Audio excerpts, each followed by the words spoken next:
российское председательствование в бизнес-двадцатке исходит из того, что нужно все то, что накоплено за предыдущие 5 лет, максимально использовать. И мы считаем, что самым важным здесь является включение не просто наиболее влиятельных chief executives в процесс, но включение бизнес-организаций, ведущих бизнес-объединений стран-членов двадцатки. И мы даже учредили в апреле прошлого года бизнес-коалицию двадцатки, в которую входят ведущие бизнес-объединения. Но, тем не менее, мы исходим из того, что любые бизнес-организации стран-членов двадцатки могут в этом процессе участвовать, и своего рода national constituency могут формироваться, где ведущие бизнес-объединения могут привлекать и всех заинтересованных предпринимателей и бизнес-объединения той или иной страны. Мы исходим из того, что, безусловно, для нас главным приоритетом являются приоритеты большой двадцатки, и в этой связи мы, формируя повестку дня российского председательствования в бизнес-двадцатке, исходили вот из двух критериев. Первый – преемственность по отношению к предыдущим бизнес-саммитам двадцатки, и, во-вторых, учет приоритетов официального российского председательствования. Мы, правда, сформировали чуть меньше рабочих групп, чем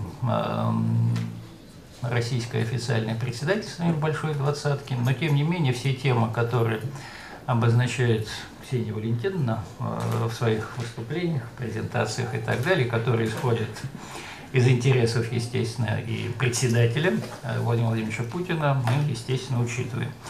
Ну, в частности, ключевой сквозной темой, которую мы проводим как такую путеводную нить по всем нашим рабочим группам, является создание рабочих мест и экономический рост, восстановление сбалансированного качественного экономического роста. Тематику, которую Россия выделила в качестве своего приоритета, энергетическую, рассматриваем тоже через призму инновационной политики и доступа не только к каким-то источникам, в том числе транзита энергоресурсов, но и к инновационным источникам роста. Одна из проблем, с которой сталкиваются крупные компании, что инновационные технологии добычи полезных ископаемых, они закрыты для многих стран. Ну, в частности, даже сланцевая революция, произошедшая в США, долго оставалась на протяжении многих лет, так сказать, большим секретом для компаний из иных стран, и распространение такого рода технологий, ну, так же, как и технологии работы на выработанных месторождениях, например, Стандарт Ойл, например, обладает такими технологиями, но они пока не распространяются дальше, чем за пределы Соединенных Штатов или тех стран, где Стандарт Ойл приобретает эти выработанные месторождения, применяет технологии. Поэтому было бы неплохо не только ставить вопрос о доступе к сырью, к доступе к транзиту и так далее, но и к доступе к высоким технологиям в области энергетики в том числе.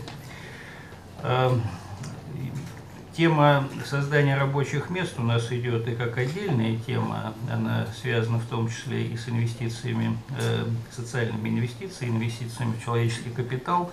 И в том формате, в котором традиционно эта тема обсуждается, в том числе на площадках международных организаций, комитета БИАК, OECD в частности, или Международной организации труда, эти темы ориентируются на молодежную занятость и борьбу с молодежной безработицей.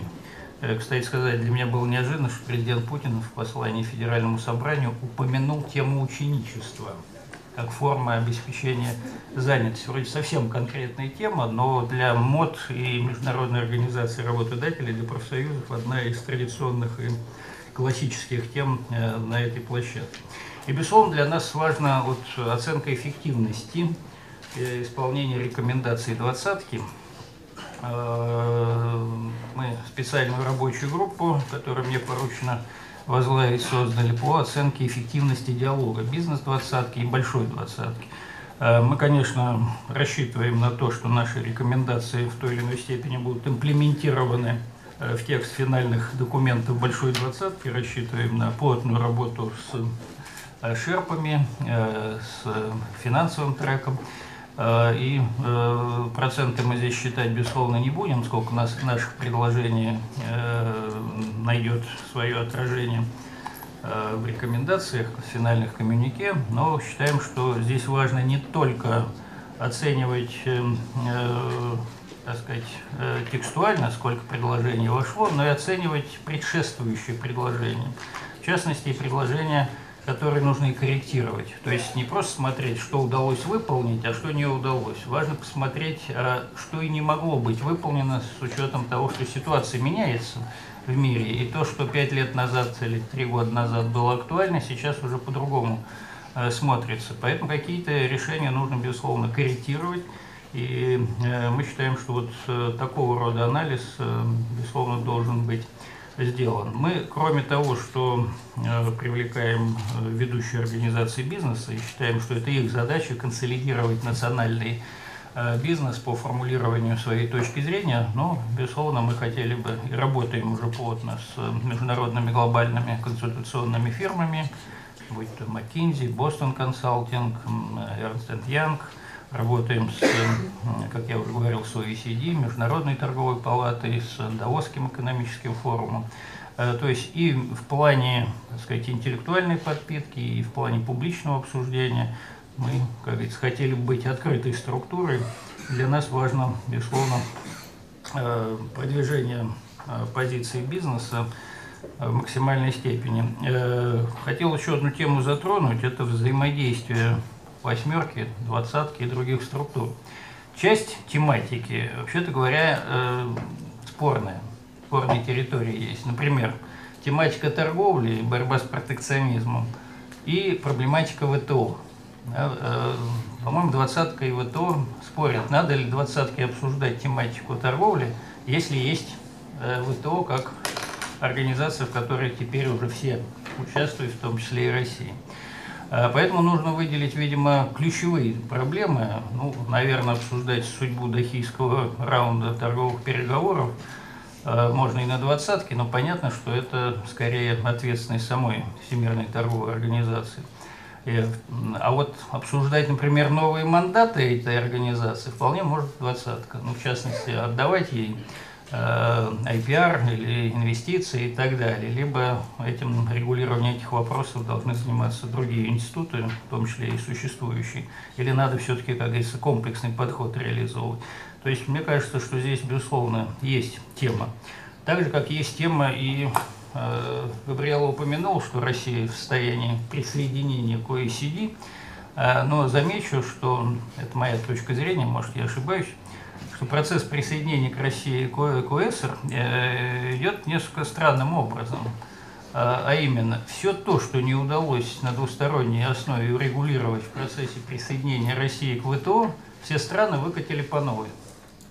Например, Европейская комиссия выдала и транссибирские перелеты, и тоже третий энергетический пакет, то, что отложили как бы в долгий ящик, считая, что в рамках ВТО легче договариваться будет, если Россия будет членом. Сейчас OECD реализует тот же самый подход. Мы вас примем, если вы пойдете на такие-то уступки. Но и они касаются, кстати, компетенции ВТО. Я бы считал, что 2013 год нужно, и председательствование России в двадцатке нужно знаменовать присоединением России к OECD. Это был бы хороший результат, и как раз было бы чем гордиться, на мой взгляд. Россия стала бы членом всех международных организаций, всех клубов.